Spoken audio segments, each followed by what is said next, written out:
Okay, so in chapter 2, the beginning starts off with waking up after our car crash.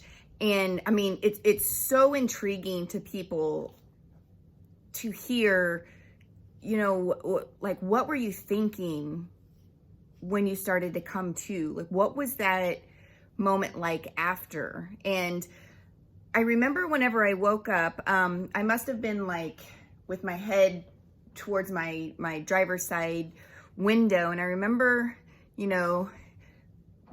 just like the movies, my eyes would open and close very slowly. And my very first question was, like, why is there grass at the level of my window? Like, how could there be grass so high?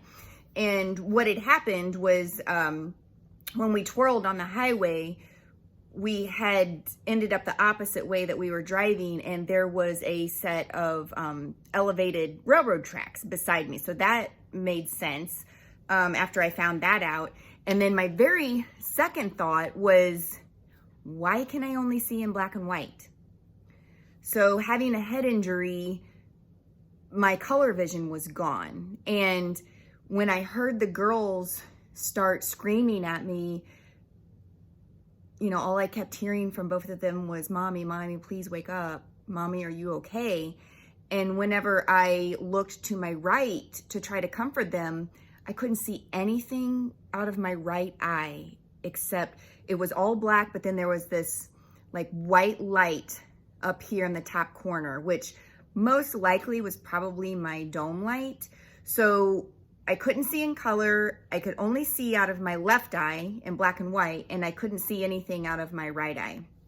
And that, because I was so confused anyway, it was very upsetting to me, because all I wanted to do was to help the girls, because I could hear that panic in their voice.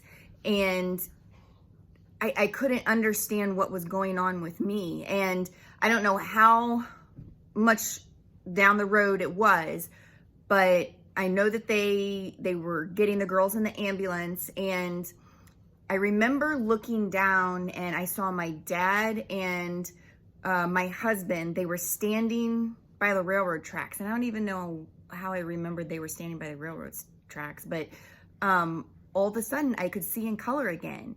And I know most people don't think of me as being humorous. My thoughts are very humorous, but I'd always been very quiet, so I never really got to give people the chance to realize that. But my